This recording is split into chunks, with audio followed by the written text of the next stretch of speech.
Supaya apa? Supaya intel yang datang mudah buat laporan ke atasan. Apa isi ceramah Somad tadi? Ada 3 bos. Apa aja kata dia? Orang yang beruntung yang pertama adalah Islam, yang kedua adalah orang yang rezekinya cukup, yang ketiga adalah orang yang dalam hatinya ada qanaah. Bagus juga ceramah dia. Ternyata dia tidak radikal ya.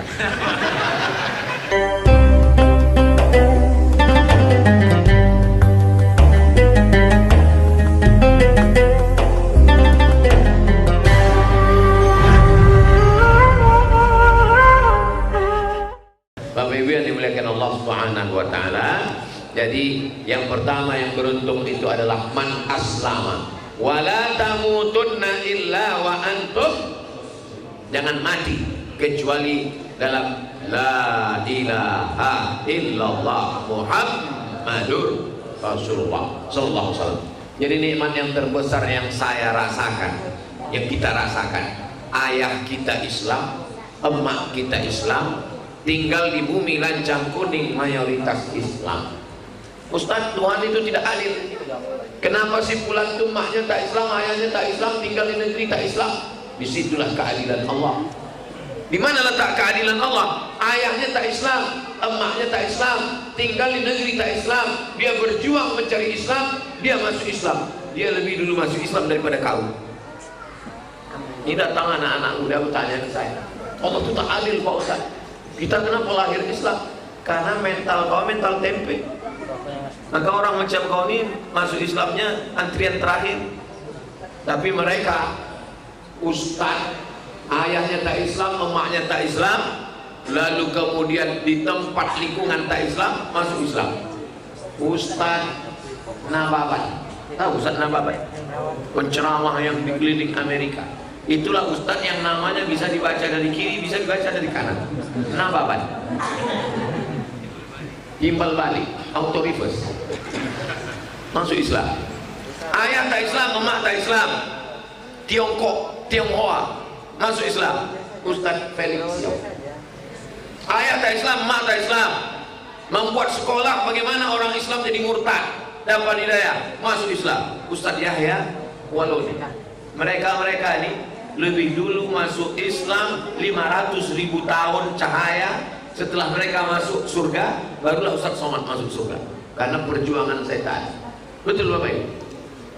Betul pula kata jamaah. Yang jelas mereka bersih, hitungan dosanya tak terlalu banyak. Mereka ini nilai jihadnya luar biasa. Kenapa? Karena dia mencari dan mencari. Makanya orang yang mencari menemukan, dia lebih sayang daripada diberikan. Mahasiswa sama-sama punya sepeda motor. Yang satu ini sayangnya bukan main, dicuci, dimandikan. Lebih pula dulu mandi sepeda motornya itu baru dia mandi.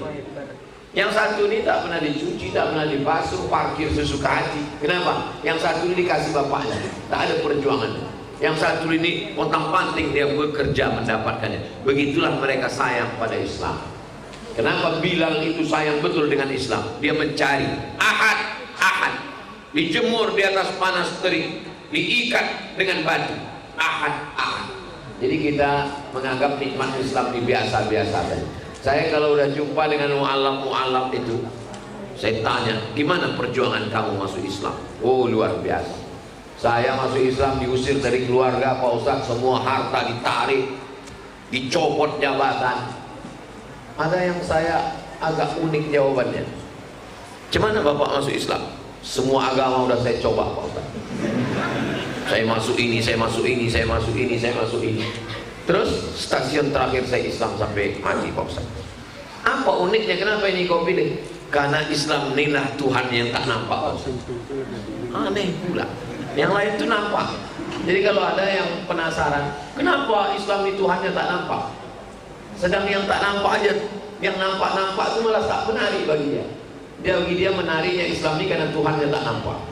Jadi sesuatu yang bagi kita biasa-biasa saja, tapi bagi orang yang mencari. Kenapa Bapak masuk Islam? Saya masuk Islam ini Pak Ustaz, dipecat dari perusahaan, harta saya diambil, emak ayah saya benci, istri saya tak suka, saya menjadi sebatang kara. Lalu apa yang kau dapatkan? Satu Pak Ustaz, apa? Ketenangan. Itu rupanya yang didapatkan. Makanya kalau ada jamaah Al-Manar ini saat pengajian sangat tenang sampai tertidur, itulah nilai Islam yang tak didapatkan yang tempat lain. Ketenangan. Berapa jamaah itu datang ke saya mengaku tak bisa tidur kena penyakit insomnia. Pergi ke Jalan Ahmad Yani dikasih obat tidur.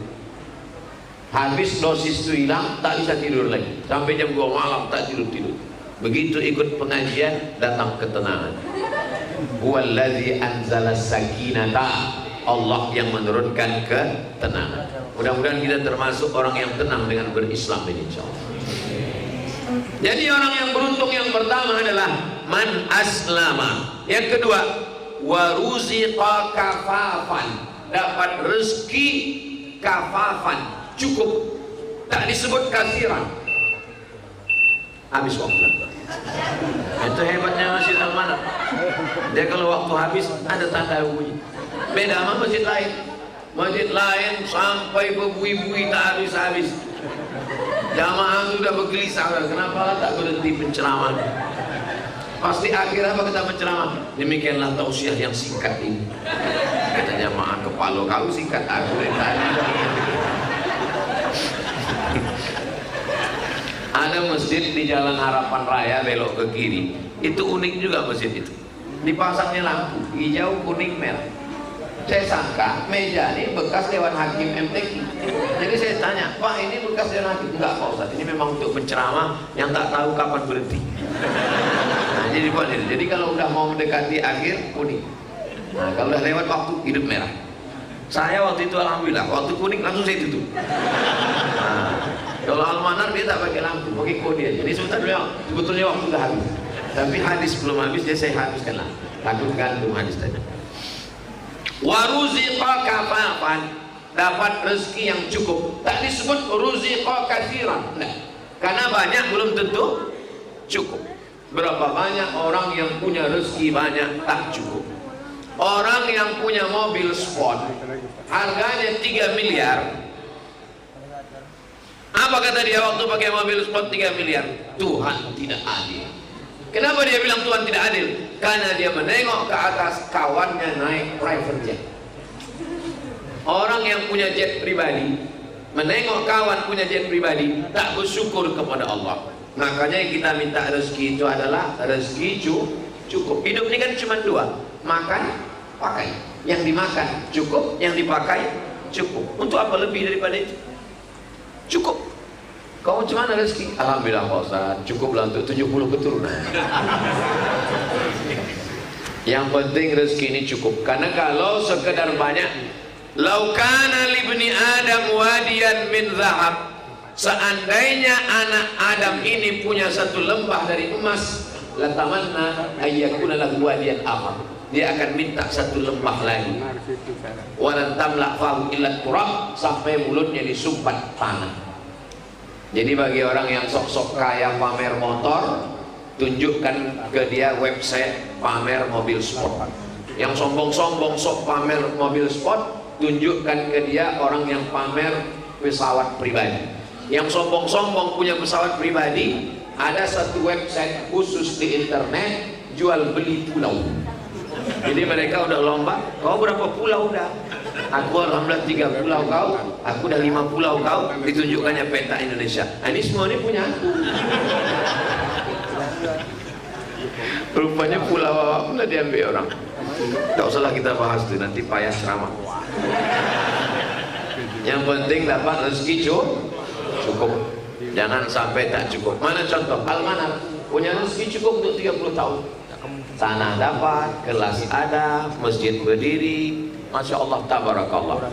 Masjid, yayasan tidak pernah selesai. Kalau dia selesai, berarti innalillah sadaqallahul azim. Maka pembangunan harus terus berdiri, pembebasan tanah harus terus ada. Jadi Bapak Ibu yang ada di sekitar Masjid Al-Manar ini, siap-siaplah rumah kalian akan dibeli oleh Al-Manar. Dan ini akan ada perluasan terus, macam Masjidil Haram. Masjidil Haram mana pernah selesai? Sampai sekarang tak selesai-selesai. Kalau ada masjid yang selesai, itu berarti pengurus sudah merasa puas, sudah cukup. Ini akan terus ada, kelas terus bertambah. Selesai SMP ini akan ada SMA, habis SMA perguruan tinggi. Sampai kapan? Sampai hari kiamat, selesai dunia dan kita mendapatkan amal jariah. Amin. Saya walaupun tak ikut pengurus Masjid Al-Manar, Yayasan Al-Manar, tapi insya Allah sedikit banyak saya dapat amal jariah dari Al-Manar, insya Allah. Bapak Ibu setuju? Macam-macam tak setuju. Nah. Yang pertama, orang yang beruntung itu asnama, Islam. Yang kedua, rezekinya cukup. Yang ketiga, wa qanna'ahu Allahu bima atah. Qanna'a, hatinya qana'ah. Inilah yang sekarang yang tak ada. Dulu gaji guru rendah, akhirnya 20% APBN untuk pendidikan. Apa yang terjadi setelah dinaikkan gaji guru? Ternyata guru makin tidak fokus mengajar. Kenapa? Karena setelah gajinya naik, dia bukan fokus mengajar, kreditnya makin banyak. Ternyata tingginya anggaran tidak sejalan dengan hati yang qanaah. Makanya tidak ada obat daripada tamak ini. Lawan daripada tamak adalah qanaah. Qanaah itu merasa cukup. Kapan kita merasa cukup? Di bulan suci Ramadan. Pas jam 1, jam 2 siang, rasanya Sungai Siak di bawah jembatan Leton itu tak cukup untuk menghilangkan hawa nafsu. Tapi begitu azan berkumandang, Allahu Akbar, Allahu Akbar, minum teh manis es, warnanya pun mirip macam air Sungai Siak. 2-3 teguk hilang. Mana haus tadi? Itulah qanaah. Cukup. Maka di antara doa yang diajarkan Nabi, Allahumma qanni'ni, jadikan hatiku ini qanaah. Bapak Ibu, kalau qanaah maka dia tidak menjadi orang yang bakhil, bin pelit, bin medit, bin kikir, bin sepili, bin tambah banyak lagi, hafal Bapak Ibu nasab. Nauzubillah. Mudah-mudahan Allah menyelamatkan kita dari tamak, diberikan hati kita ini qanaah, sampai anak cucu kita orang-orang yang qanaah, insyaallah. Amin ya rabbal. Hadis ini ada dalam kitab Rawahu Muslimun, diriwayatkan Imam Muslim. Adik-adik mahasiswa yang hadir subuh ini, kalian nanti kalau pulang kampung diminta orang kampung kultum, sampaikanlah hadis ini. Dek, bisa kultum. Adik dari mana? Saya dari UIN Pak. Tolong sampaikan kultum nanti. Mohon maaf, saya dari Fakultas Sains Teknologi. Orang tak mau tahu kau mau dari pertanian, mau dari paper tapet, mau dari, yang tahu orang UIN. Dari mana deh? Saya dari Riau. Tolong sampaikan kultum. Saya dari UIR, saya dari Universitas Riau Pak. Orang tak mau tahu kamu dari Universitas Riau. Yang penting kalau sudah dari Riau, bumi lancang kuning, Melayu adalah Islam, Islam adalah Melayu. Dia tahu ini bumi religius, agamis. Maka dimintanya sampaikan. Jangan bicara ngalor ngidul tak tentu arah. Sampaikan dari hadis subuh ini. Diriwayatkan dari Abdullah bin Amr bin As, Nabi SAW bersabda, orang yang beruntung itu ada 3. Yang pertama, Islam. Yang kedua, rezekinya cukup. Yang ketiga, ada qanaah. Hadis riwayat Muslim. Jadi kalau mau bicara kita fokus, selalulah pakai 1, 2, 3. Saya kalau ceramah begitu, untuk mendidik supaya jamaah biasa membuat ringkasan. Kajian kita pada subuh ini ada 3. Kenapa Ustaz kalau ceramah selalu pakai 2, 3, 5? Supaya fokus, supaya bicaranya tak ngalor ngidul kemana kemari, tak selesai-selesai. Supaya apa? Supaya intel yang datang mudah buat laporan ke atasan. Apa isi ceramah somat tadi? Ada 3 bos. Apa aja kata dia? Orang yang beruntung yang pertama adalah Islam, yang kedua adalah orang yang rezekinya cukup, yang ketiga adalah orang yang dalam hatinya ada qanaah. bagus juga ceramah dia, ternyata dia tidak radikal ya. Iya bos, dia tidak radikal kalau di Masjid Al-Manal. Kalau masjid lain agak keras dia sedikit. Itulah kaji kita subuh ini, diriwayatkan dalam kitab Sahih Muslim. Sahih Muslim ini ditulis oleh seorang ulama namanya Imam Muslim bin Hajjaj Al-Qushairi An-Naisaburi. Nama kampungnya Naisabur. Orang Naisabur dipanggil Naisaburi. Orang Madinah Al-Madani. Orang Makkah Al-Makki. Orang Minang Al-Minkabawi. Syekh Ahmad Khatib Al-Minkabawi. Orang Riau Al-Riau. Nama kitabnya Sahih Muslim. Yang kedua At-Tirmidzi. Namanya Imam Abu Isa Ibnu Saurah At-Tirmidzi. Nama kampungnya Termes. Termes itu perbatasan antara Uzbekistan dengan Afghanistan. Uzbekistan, Afghanistan, ada kampung kecil namanya Termes. Itu disebut dengan Imam Tirmizi dari Termes, bukan orang Arab. Imam Bukhari bukan orang Arab. Namanya Muhammad bin Ismail bin Ibrahim bin Al-Mughirah bin Barbisbah Al-Bukhari. Barbisbah mu'allaf, masuk Islam, bukan orang Arab. Bukhara. Imam Tirmizi orang Termes, bukan orang Arab. Pakar bahasa Arab Imam Sibawai, bukan orang Arab.